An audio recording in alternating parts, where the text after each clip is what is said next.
listening to the Jefferson Exchange. Thanks for joining us. The JX starts today with the debrief, where JPR reporters discuss the stories they've been covering this week, including teachers resigning from Bandon schools, a climate action plan in Humboldt County, and the effects of a mill closure in Weed. I'm Maria Carter, JPR's news director. I'm Roman Battaglia, politics, science, and environment reporter. And I'm Justin Higginbottom, public health and safety reporter. Reporter Jane Vaughan is off today, so we'll start with the conversation she and Rowan recorded yesterday. Jane, you published a feature this week about some turmoil at the Bandon School District. First, how did you find out about this story and why did you decide to report on it? So I actually found out about this story from a listener, from a parent who actually reached out to our colleague Justin in October, and then he passed it on to me since I do our education coverage. So for all you listeners out there, if you do send in a tip, we will often do stories on it, so send us your ideas. So I got this tip from a parent in Bandon. She has kids in the school district, and she was concerned about what was going on there and wanted to let us know. So she was talking about involuntary teacher transfers and alleged misconduct by the superintendent and all this sorts of stuff.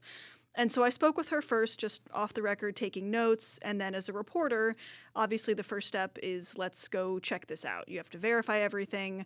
This is what I've heard from this one person. Is this true? Is this happening? How do we fact check this? What evidence exists to support this or not? And then, so for this story, a lot of it ended up being interviews and records requests. And so I basically started off with that. Yeah, and that happens a lot with reporting. You know, we get a lot of emails from people that might be about a lot of bad stuff that's going on or claim that there's all this stuff happening, and it's important that we check that to make sure it's actually true, because sometimes it's true and sometimes it's not. So you had to go in there and figure out what the facts were there. So tell me a little bit more about how you did the reporting for this story. So it ended up taking a lot longer than I anticipated. It took more than 2 months because there were so many people to talk to, and then the more people that you speak with, the more questions you have, and there's more things to verify. So I started talking with people. Some of that was on the record. Some people wanted to be off the record. Talked to parents, current and former teachers in Bandon, former employees, people involved with the union. Some people that I reached out to didn't want to be interviewed or wanted to be anonymous. And then I tried really hard to talk with the district. I would have really loved to talk with district administrators. I sent them multiple emails over months, all the school board members, the superintendent, the high school principal, the special education director. The special education director did sort of respond, but for the most part, they never really substantially responded to my questions. They never made anyone available for an interview. They did send out sort of a public statement at one point, but without having an interview with them, I then had to try to find their point of view elsewhere. So then I'm looking at Facebook posts, social media, what are they saying at school board meetings, using that statement they released to try to get their opinion and their side of things in the story too. And then in addition to that, I'm looking at other documents and data and things like that. So school board meeting agendas, the union contract, the negotiation documents are posted online. There's state data about Oregon school districts. I watched a lot of school board meeting videos. A lot of people I talked to sent me emails and complaints they had filed. And then this website that was put up called Do Better BSD had lots of documents there too. And then I'm also reaching out to official entities to do records requests. So Oregon Government Ethics Commission, Oregon Department of Education, Teacher Standards and Practices Commission, Employment Relations Board. I reached out to Oregon School Boards Association. And then everything that everyone says, all the information that I'm getting back potentially leads to more questions. So then I have to cross-reference things and confirm with other people, fact-check everything. And so I ended up with dozens of pages of stuff for this story, and that's how it took so long. Yeah, it really shows. I remember you talking about this story in the newsroom for a long time, working on it and going through all these documents. And it really just shows the kind of length you're going through to kind of make sure you're getting all the information, because that's a really important part in reporting is that you're telling all sides of the story. But when one side doesn't want to talk to you, then it makes, your job that much more difficult, because you have to figure out a way to tell, what is their side of the story without actually talking to them. Right. You mentioned all of this stuff that's going on. What was the most difficult about reporting the story? Well, number one, like I've said, it just took a really long time, longer than I had planned necessarily for it to take, but there was just a lot to do. Number two, I think doing Stories about individual schools or districts can be difficult, especially in a small town like Bandon, because everyone kind of knows everyone and everybody's sort of in everybody else's business. I grew up in a small town, so I get it, but there's sort of fear of reprisal or potential pushback from your neighbors, and you run into people at the grocery store, so that can make it a little bit awkward. Again, I really wish I'd been able to talk to the district administrators. I totally understand they can't comment on individual specific personnel files, but I would have loved even some broader context or how do these things typically work or something beyond just the general public statement they released. And it was also tricky because this situation is still ongoing and evolving. The hearing with the Employment Relations Board isn't until February. The school board only voted recently to begin an inquiry into some of the complaints it has received, so that was pretty recent. And so at a certain point, it's like, when is the best time to do a story on this? And this is just the information that I had so far. More information will come up and we'll learn new things in the weeks and months to come. So this is sort of just the beginning of where I'm at right now. So we'll have to keep following and see what happens next. Yeah, I'm sure we will. And, there's really good reporting up there on our website from it right now. Thanks, Jane. Thank you. And that was reporter Jane Vaughan. Roman, you reported yourself on the adoption of a regional climate action plan in Humboldt County. Tell us more about this plan. Yeah, so this kind of basically brings together the county and then most of the major cities in Humboldt County, and it kind of creates this starting point for the county and the city partners to work together on reducing greenhouse gas emissions in the county. So it sort of ties into the statewide goals that California has set. There have been different laws, a bunch of different laws that I've seen them that have been passed setting different goals for the state. But some important ones were overall greenhouse gas emissions should be 40% less than what they were in 1990 by 2030. And then the state aims to achieve carbon neutrality completely by 2045. So they have some pretty heavy goals to set. So this is going to help Humboldt County achieve those locally and kind of do their part. Right now, Humboldt is not really forecasted to reach that 2030 goal, so this plan is going to help with that a lot. And there's sort of 12 major strategies that they've outlined, and then there's a bunch of actions underneath those strategies covering all sorts of things from transportation, construction, reducing waste, and all sorts of other stuff.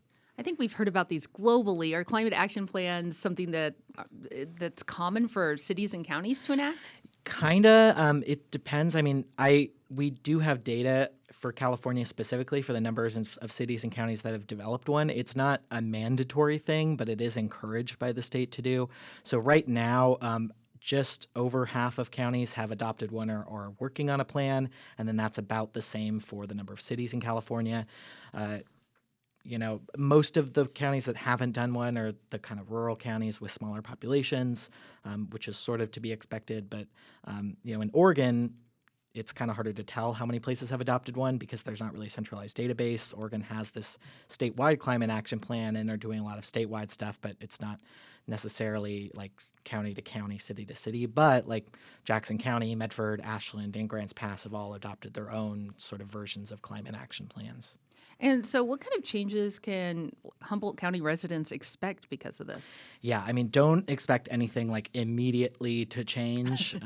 There's not like a bunch Don't stop driving your car tomorrow. Yeah, there's not like a bunch of regulations that are imposed by this regional climate action plan, but this is sort of a roadmap for staff to look at and then focus on in the coming years.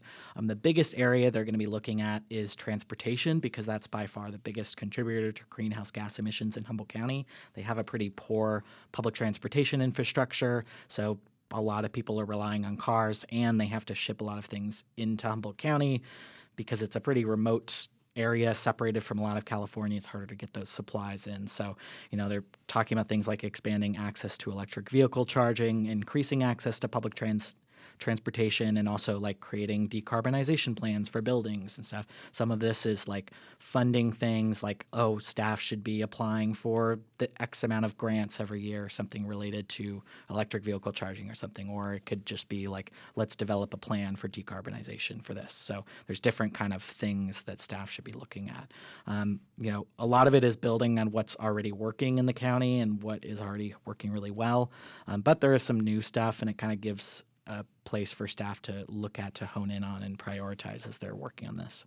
And you also reported on some debate over the carbon emission thresholds. What are these thresholds? What do they do? Yeah, they're a bit complicated, and I hope I've, got all my information correct because it's kind of complicated and I'm trying to distill it down. But they were separate to the regional plan, but kind of related. There are these greenhouse gas emission thresholds that developers will use when building new homes or businesses in the county. So basically, it kind of makes it easier to tell if the development meets the state climate standards. If the planning department and the developer determine that this development is under the thresholds, then it's basically considered not significant in terms of its contribution to climate change. But if it's over that threshold, then the developer will have to make changes to decrease the carbon footprint, like increasing access to public transportation in that area or installing more energy efficient lighting or weatherization or things like that. The initial proposed thresholds were much higher than other cities and counties have set, so the staff and the Planning Commission recommended bringing them significantly down, and that's partly also to make it easier to meet those 2030 and 2045 climate goals. But the concern is if you bring them down too low, then that's going to scare away developers and they're not going to want to build. So there was a lot of debate around what level to set. And what did supervisors ultimately decide? Yeah, they eventually, after a lot of talking, they finally agreed on setting the thresholds at 65% of what was originally recommended, so a little bit lower, sort of the middle ground there. Of course, those are going to change in the future. This plan is going to be updated in 2030 as the county then sort of looks to 2045 towards complete carbon neutrality. So we'll see more changes, in just 5 years. Okay. Well, thanks, Roman. Justin, you had a feature about a mill closing kind of in our own backyard. Can you tell us about that?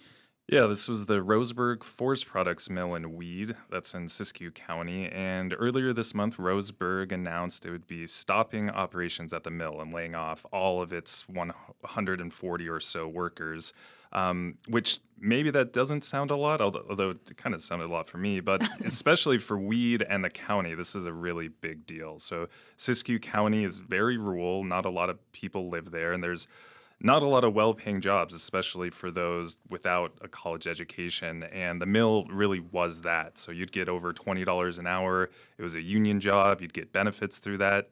And it was really kind of this holdover, as I see it, from a different time when those kind of blue-collar jobs that paid well were more plentiful, when the timber industry was kind of roaring and providing a living for a lot of people. Well, you spoke to some former workers. What did they have to say? They were pretty down, understandably. So I spoke to one 22-year-old guy. He's engaged. His fiancée is pregnant.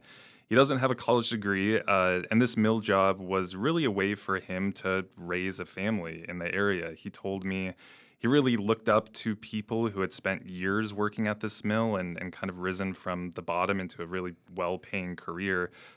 No one's getting rich, but you can support a family through this work, or you used to be able to.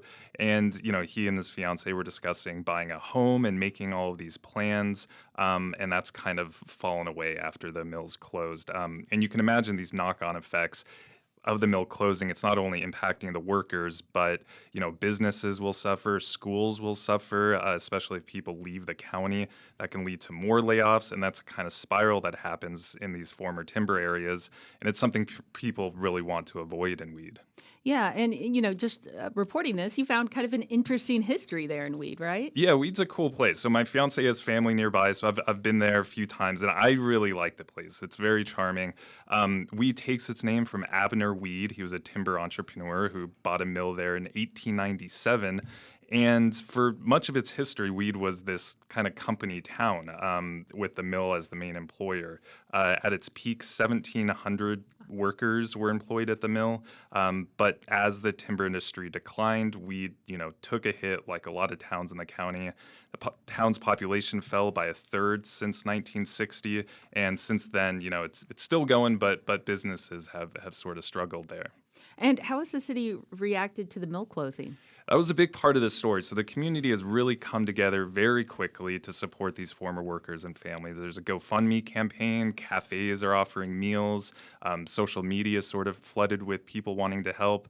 And this really, comes about, this kind of reaction comes about because they've had a lot of disasters in the past. They've had multiple fires, which have destroyed hundreds of buildings just in the last 5 years alone.